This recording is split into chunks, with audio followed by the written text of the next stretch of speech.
Hello, everyone. This is Soulful Talks podcast. I'm Margo, Sealskin, and this is Mariya, Femma Creativa. So, this is one of the first episodes of this podcast that mixes all kind of creation inside a conversation, inside a story, inside a meaningful narration. And we're feeling into what topics that would resonate with other creators like us. And there is that hypothesis. Stories frame our realities. Stories that come alive. Stories that guide our future. So today we're going to talk about that in that episode.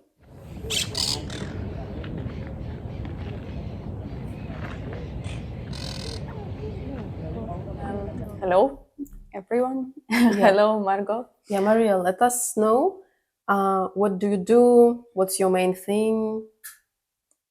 Yeah, when you ask me this question, the first thing I'm thinking about is this Russian song that sings, "Everybody wants to become someone, but I would like to stay myself."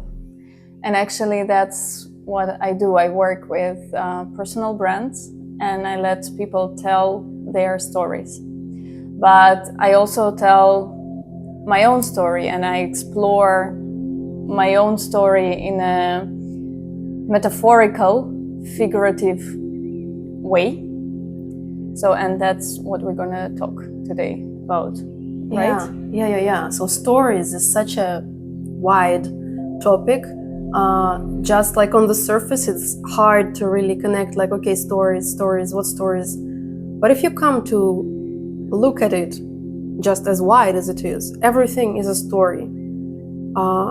From storytelling, that's, for example, as you said, Mariya, branding and telling your own story, but also everything we see every day, everything we perceive from our childhood, that's a story as well. And that kind of like was in this predetermining our way of seeing the world, perceiving ourselves. Then every day we're kind of like rewriting our own story, right? Like if you're a creative person, I'm sure you know what I'm talking about.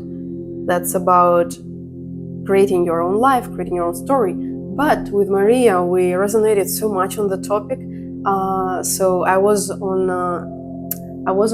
It wasn't a course. It was more like of a space where Mariya was sharing every day a little story, and that story was connecting so much to the inner creator, inner narrator, that I began writing my own kind of stories, and I saw how it affects my state, my perception, my inspiration, how it creates my mentality. So there we began talking with Mariya that like, oh, story is an instrument. Storytelling is like an instrument of framing your reality.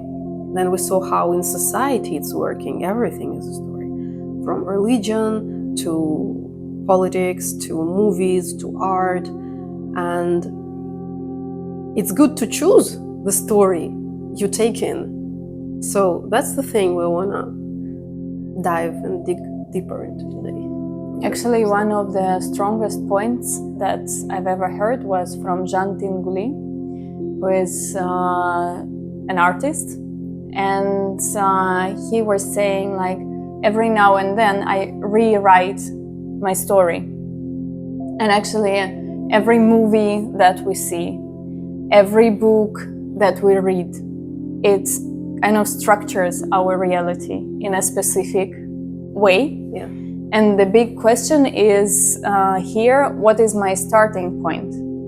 From where do I start to structure my story? Do I start it by framing? We all know this stories, this like psychological context is pretty widespread now. So we all know this frame that while we are growing up, our parents, the way we grew up, is also telling us some specific story and some specific way to be. So, but then there are even deeper layers, that come unconsciously. And so what we thought is, what if we bring up the topic of where does your story actually come from? From which spaces does it emerge? What is guiding you? What is your guiding thread? Mm-hmm. And we created a movie together. Yeah. And there in the movie, we have a guiding thread that is guiding the character through the whole movie. And that also even comes from the fairy tales and from the legends, that there is always some guiding thread. So maybe the first question that we would like to ask you listening to us here now is, what if you pause for a second and you ask yourself, so what is actually my guiding thread right now? What is guiding me through life? Yeah, that's a very good question.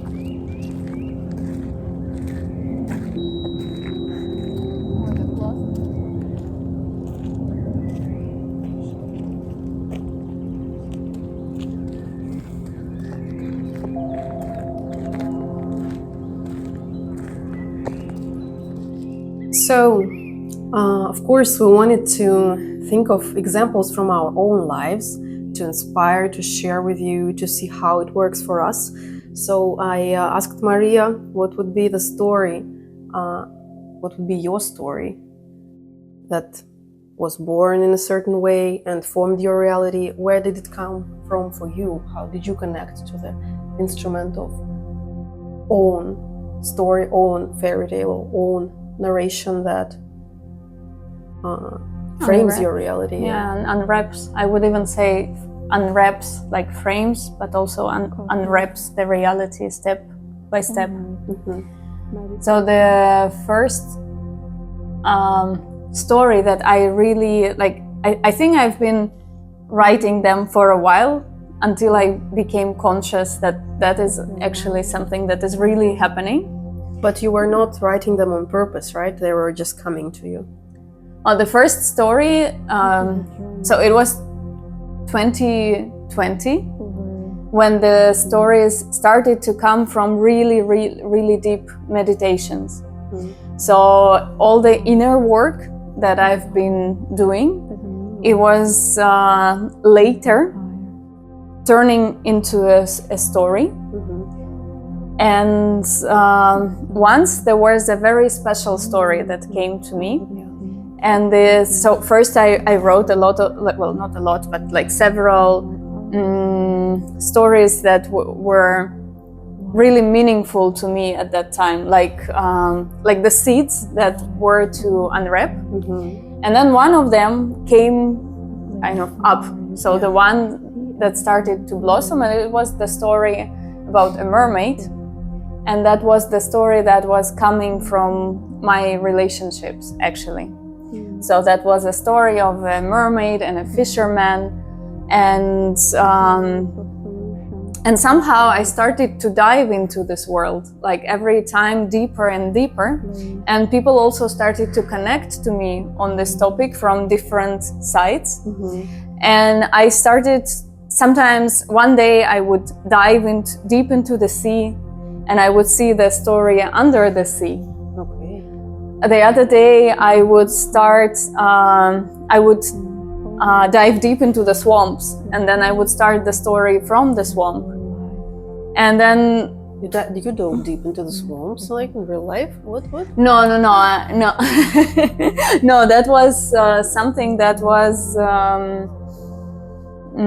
more like in the meditation, right? Like more in a meditation, or when in the state when you are in between the worlds, like early in the morning. Mm-hmm. Because there are these several states of minds, right? So there is this beta state of frequency in the mind when we are talking. Alpha, beta, theta. There is so in between delta and alpha. So alpha is quiet mind meditative state, and delta is when you're asleep. Mm-hmm. So in between these two worlds, this is where they come from your unconscious mind and they show up. Yeah. So I would dive into these different worlds first, and first I was just observing them. Yeah.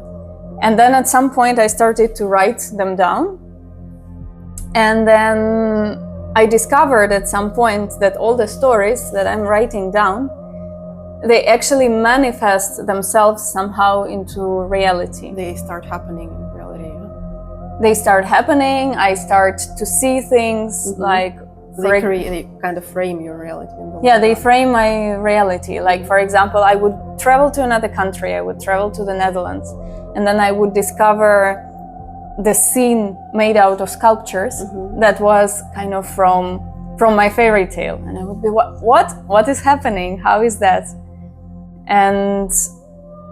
But this is, you know, when your subconsciousness or when your soul is actually wanting to give you the proofs, because first you need some proofs, like, okay, this is really happening, this is really working, this is really... So then you see some miracles that are hard, you know, that you can touch them, that you can't question them. Yeah, and each time you found a plot from your story in real life, or you recognized it in the life, and like in the matrix, what was that for you? What was that unveiling, or what kind of feeling, or what was clicking? What was it leading you to?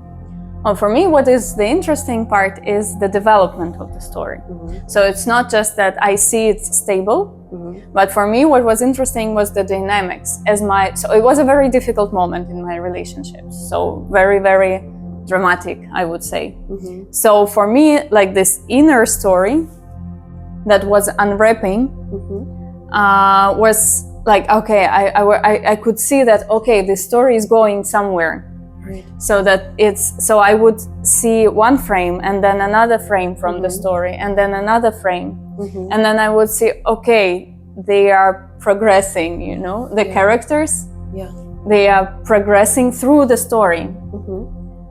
So, and then at some point it started to be unnecessary to me. So I would just go out, I would sit down in a park, and then I would start writing the story further. And because in this moment my trust was already built up, I would be curious, I would be what comes like next? Anticipating, yes. I would be anticipating, okay, so what would be, and I would never know. So I would sit down and I would just write it down, and then I would be, okay, now show me. And it's literally not like writing a book or any kind of a narration or literature, right? It's more of a, you are aware that it's literally guiding you somewhere, but you didn't know where it's guiding you. It's not like you were, okay, now I'll write a story because I want to program my life, for example. But here you were actually following an inner flow and then seeing how you're then living it in real life. It comes out of your writing. Yeah, it's like an adventure. Right. So you are writing something and then you don't have it scheduled in life. So you don't know when it comes, when it like really shows up, when it opens up the story. So you are like, and then you are recognizing it, and in the moment when you are recognizing it, you're like, oh wow. So, and it's giving you this sense of adventure, right? You know? Yes. It gives you a sense of being actually the writer of your life. Like, what's the real reality? Where is it? What is it? Yeah, that's cool, right? Yeah, and then it comes from metaphor, because of course the story is a metaphor and it's not literal. And then it comes, well, but in life it comes in the actual setting, like real life setting, yes. And at some point it becomes an instrument that you think, okay, if I can live through things that flow through and come, and you just write it out of you don't know which spaces, then at some point you think it means that I can actually frame consciously my reality.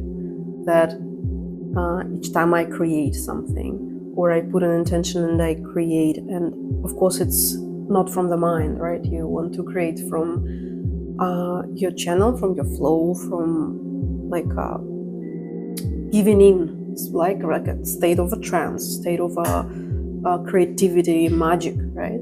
And then if you believe, here comes the power of belief and feeling it and believing it when you write it, that it creates a space of possibility to actually form your reality, that you can live through these states.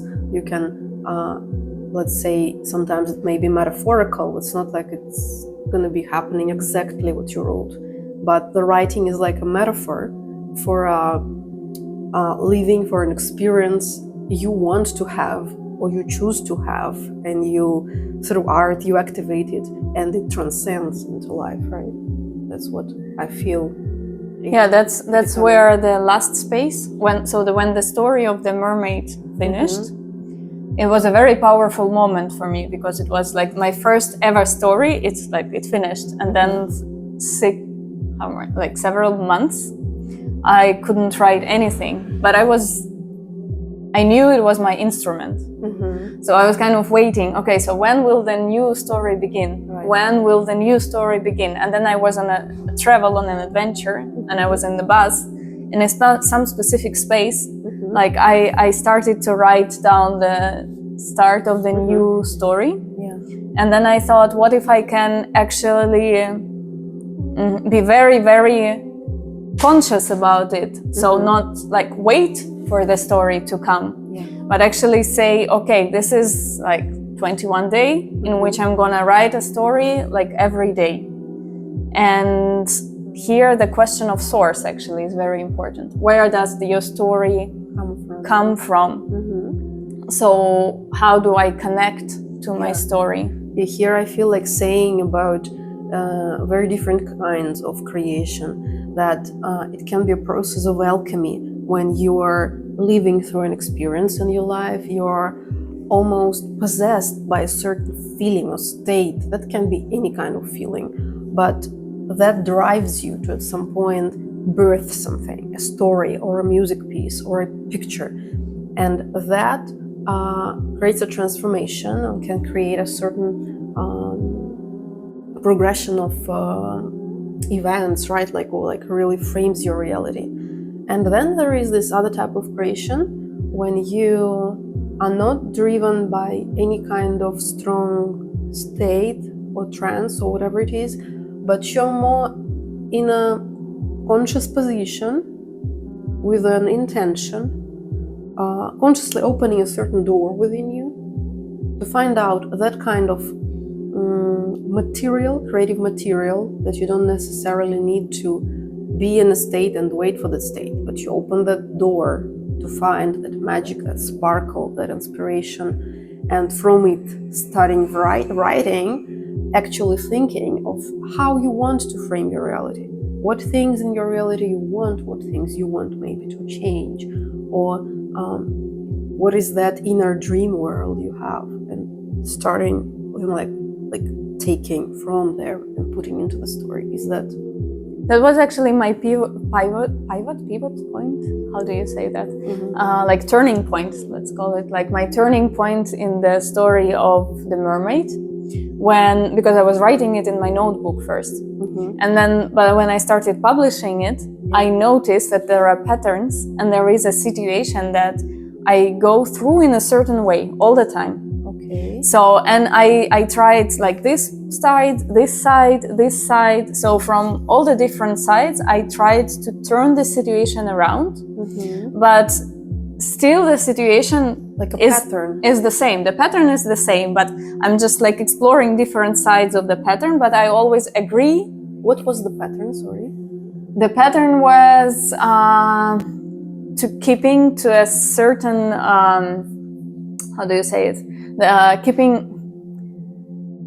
Keeping myself as a, well, it's not like not a miracle, but as a hidden, I would say hidden. So I would stay hidden in the situation. So in terms, because the story is about relationships, so that would be not so visible, like to the family of my partner, for example, or not so visible, like not showing some of the parts of me, so that relationships can just be there.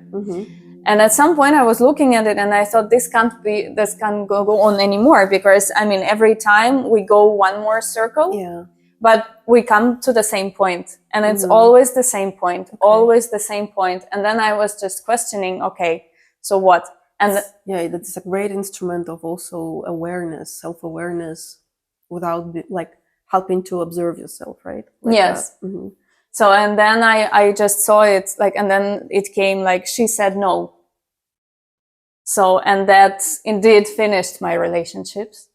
So, but not in the moment when I wrote the story, because I wrote the story and it was like so clear to me, like it sounded in my mind that she said no, like I don't agree to being hidden anymore. I don't agree to this anymore. And then after a while, the story developed, and it was so clear that that's a no, that like, this can't go on like this anymore. Like, I will not go to the next round. Right. And I was so strong about, like, I felt so strong about it. I'm not going to another round. Either we're going to a new round together, or we have to choose different paths. Yes.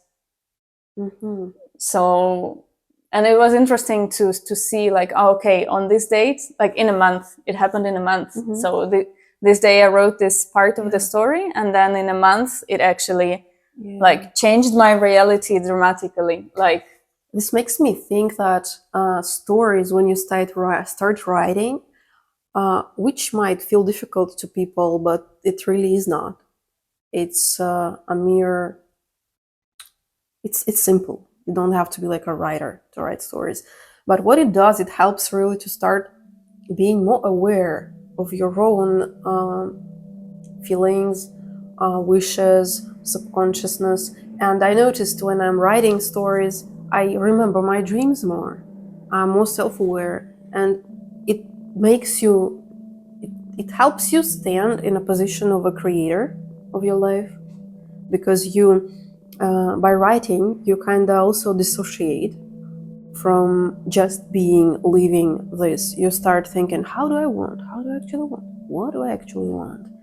And opening the door of the resource that I said about before, right? When we stop following just some certain vision and being like a slave of the vision, but we actually turn for our inner resources to see how else could it be, what kind of taste, what kind of vision could I be having from my own soul, from my own that kind of inner theater, inner movie, you know, like becoming the director of your life and believing in magic. Then magic comes in your way, you know, that space. When I say magic, I mean it's that moment when you have belief in that everything is possible, and when things from that inner space, from that inner creative lab, start happening in life, and you can't really explain how this happens or that happens, you just believe in magic. It's the moment when you can't explain with your mind, right? You just feel, oh. Yeah, because there are too many inputs. Like, the amount of inputs is so huge. Like how this moment is designed, let's say, that you can't take it in with your mind. There are so many forces that are involved. But the beautiful part exactly about the story is that you don't need to analyze it, you know? You don't need to put everything on the right shelf. You need to be connected with your heart, that's true. So you need to be connected with yourself in order to make the story work. Because if you are not connected with yourself, well, the story will influence you, but I mean, do you want this influence also?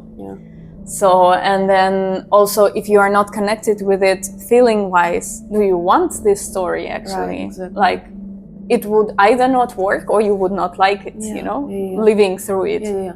Just really for some people, for many people, come on, it's even impossible to believe in magic or possibility of that you're the creator in the sense of you can really make things happen from within the laboratory, you know, like for some people it's a a big obstacle to think that, oh, what? I can write something good, because some people maybe have such negative patterns for themselves, like victim patterns, I don't know, abuser patterns, whatever, but very predetermined by the stories they saw in the life, in the movies, in their problems, in their traumas. So this story instrument can also be an amazing tool to be aware of it, to kind of like alchemize it faster, to be aware of it. Okay, I have this. Maybe it's necessary for me to more accumulate that energy, live through it like an act of creation, like a movie literally, and then probably I can give myself a permission to create a more free of any of those patterns life, right? I may be tired of playing those games. And I see, like, because I remember a year ago when I was working with this instrument of storytelling, and I remember I was connecting to the archetype of lover, and there was a moment I was falling in love, but I could feel that's kind of an alchemy that I had to just live through to evolve into a different level of me, because there was some kind of energy that I didn't experience probably in my teenage or anywhere. At some time it was prohibited or something, so I needed just to live through that kind of, like, to activate some inner resource that was inside of you, right? Which then I wrote the story of a snake, and it wasn't at all, you know, too nice. It was pretty like possessing, toxic and trancy, but like in a month, almost in that little short period of time, I lived through it. I had different people that were kind of like almost role playing those for me, and through the story I lived it without having to live through it, let's say somewhere in my subconsciousness, hiddenly being like a blocked energy, or still wishing for something, you know? Or living it through life without realizing what you are living through and struggling through it as well. Yeah, exactly. So it was more of a like, okay, I'm more aware of it, and now when I gave it such a faster alchemy, I could shift into being free from that, or wanting to have that, you know.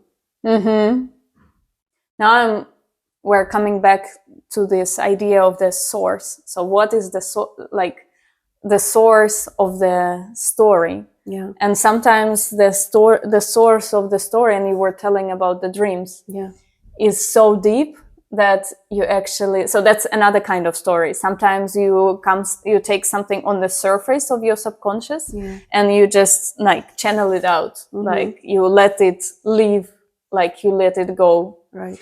But then there are other stories, right, that come from really, really deep within you, but from the source from which you would love to create. Right. And here I'm thinking about your song, actually. Yeah. Well, so about my story that I wanted to share today, because there are many, of course, but with the way I create, that normally is a story told through a song, music. I had also in 2020, actually, I had a very vivid dream. I dreamt, I don't dream so vividly and so beautiful often. So that was a dream of a woman horse that had like a horse body and a woman body here on top, like a kind of a contour. But she was so goddessly beautiful, like a unicorn, and that was me, because she had my face, and I was like just seeing her in such pristine detail, and I could hear a song that was coming from that space, that mountain that she was running through, and the song was saying like, I don't belong to anybody, ain't it tried. So she horse. I woke up at 5 with this vivid vision and presence of that higher dimensional creature that I think has to do with me, that's like my soul. I felt that it was me. So I went straight away to the studio room and recorded everything I could remember from the dream, that song, and that vision of that woman. So further on, we worked with a big team to create She-Horse video clip because I felt it's such a powerful flow of information, of beauty, of music, of message that was a lot about the feminine. I was living it as a feminine freedom, but also she felt like she didn't belong to anybody. She was like looking for her a place, you know. And what happened later is that we, for the video clip, we weren't looking for free liberty horses, happy horses, but the horse that was in the video clip, it turned to be just by destiny. It was a horse that was never ridden, that was held always in love, like just like a home animal, you know, pet. And it was amazing animal. But I didn't know anything about horses back then. And then later, horses were coming in again. Also those free liberty horses, if you know about it, like. And then I meet my partner Javier, and he invites me to go to Costa Rica, and he introduces me to Tisha Watson and her project with free liberty horses, horse spirit healing, horses shamans. Just think of that, man. I mean, I was really connecting to shamanic energies, and I was like bringing in the new shamanic vision.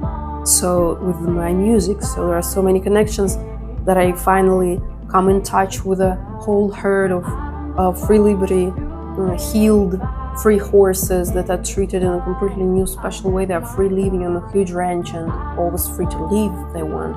And they choose to stay and be with humans and work with humans and heal humans in meditations. And we were stewarding them, and I fell in love. And later, now this year, at some point, I had all these puzzles come together. I thought, like, but She-Horse was completely giving that message about, not just about the inner liberty of a person, of a man, of a woman, but about this spirit of this herd that's really of these horses that want to be heard, that they don't belong to anybody. They're so wild and free, and the only way to be with them is to come back to our innocence, come back to our pure feeling, to wake up, to become aware. So for me, it's pure magic. When I saw how me, knowing nothing about horses, channeling that song, and little by little getting closer to experience something like that. So, you know. So that actually brings us, like, while listening to you, I see it brings us to 2 points. First, the story doesn't necessarily need to be something that you write in your, that needs to be published, that needs to be in your notebook, or that needs to be like, I don't know, somewhere in some channel, in your blog or somewhere. It could be your song. Yeah. It could be an object. It could be like, you can put your story, the story that you need, into everything. Sometimes with my clients, I put it into their websites, you know. I get very, like, you can be very practical with the story. You mean serving this, that the story serves to you. Yeah. Like, you can do it in the form that is authentic to you. For someone, it's a drawing, like a painting, Yeah. And this is the first part, like, to set you free to write your own stories. And then, so the form and the tools are yours, so you can choose them. Yeah. This is one thing, but which is even the bigger message that I see in your song, the She-Horse, is that sometimes when we are very open and that we are really ready to dive into this world and to show this magic world, we are becoming the instrument, like the music instrument, and the music kind of goes, you are the instrument to bring something more meaningful to life. Yeah. So not only yours, not only your personal will, which is super important. Yes, it's like as if the horses were already whispering to me before I even met them. Wow, yeah. Yeah, so the story that, like, we can have an impact on something that matters. Yeah. being an instrument of the, like, of, let's say, God, yes, Of the like universe. of the universe, yes, and serve in a very good way, like in a very healthy way, serve to the world with the stories that come through us and make our own life much more beautiful.